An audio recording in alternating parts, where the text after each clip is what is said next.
হ্যাঁ গাইস, এখানে যে ঝড়টা হলো মানুষ পুরো মরতে মরতেই বেঁচে গেল। ঘটনাটা পুরো তোমাদেরকে শুরু থেকে বলি। আসসালামু আলাইকুম গাইস, আমি সাফিউল, কেমন আছো সবাই? সকালটা আমার শুরু হয় আয়নাতে হিরো আলমের মতো চাঁদখানা মুখটা দেখতে। আরে আর কি করেই বলছি, আমি একটু বেশি হ্যান্ডসাম, নানিরা ক্র্যাশ খেয়ে যাও না। যাই হোক, একটু সত্যি কথাই বলা হয়ে গেল। আলমগীরকে নিয়ে বেরোতে দেখে এটা তো বহুত ভাইব্রেশন করছে।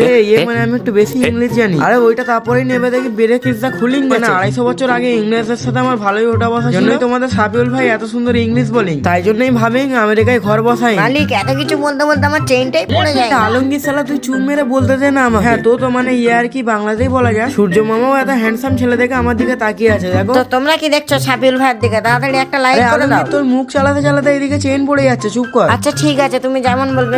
হ্যাঁ গাইস, তারপরে এদিকে একটা বিয়ে বাড়ি দেখতে পেলাম রে, মনে করলাম ঢুকে যাই রে, কিন্তু তোমার দাওয়াত নেই রে। শালা এত অপমান রে। এখানে রাস্তাটাও ভাঙা ছিল রে, তারপরেও এর সামনে এত ভিড় ছিল কারণ এখানে আধার কার্ড তৈরি হয় রে। যেমন তোমাদের সেই ছবির কথা মনে পড়ছে রে, হালকের স্টাইল ব্লগ করছিলাম রে, তারপরে হালকের বড় বড় চোখ দেখে আমার ভয় লেগে গেল। আচ্ছা চলো, এত তো তোমাদেরকে এন্টারটেইন করা হলো, এবার দুপুরে কথাটা বলো। হ্যাঁ, দীর্ঘ 50 বছর না খেতে পাওয়ার পর এদের অবস্থা টাইট হয়ে গেছিল। ওই কষ্ট সহ্য করতে না পেরে আমি পানা পুকুরে মুখ গুজে কাঁদতে এলাম। বললো অলরেডি অনেক পানা গুজে আছে, তাই তোমার মুখ গোজার জায়গা নেই। এখানেও রিজেক্ট হয়ে গেল, কি আর করার বলো। দুপুরবেলা হালকের ভয়ে এত চেপে চেপে খেয়েছি, পুরো ঘুম থেকে উঠতে সন্ধে হয়ে গেছে। আর আমাদের পাড়ার অবস্থা ইতিমধ্যে দেখতে পাচ্ছ, সব গাছ পুরো নিচেই ঝুঁকে গেছে, পুরো ফাঁকা পুকুর হয়ে গেছে। হ্যাঁ, এখানে তো মুখ গুজে কাঁদতেই পারি। আরে সাবিল ভাই, পানিতে মুখ গুজলে তো দমেট কে মরে যাবে। তো চলো এবার ভিডিও বাদ দিয়ে আমটা খাওয়া শুরু করি, নাহলে এক্ষুনি ঘরে লোক চলে আসবে। আর হ্যাঁ, ইউটিউবে সাবস্ক্রাইব, ইনস্টাগ্রাম, ফেসবুকে ফলো করতে ভুলবে না।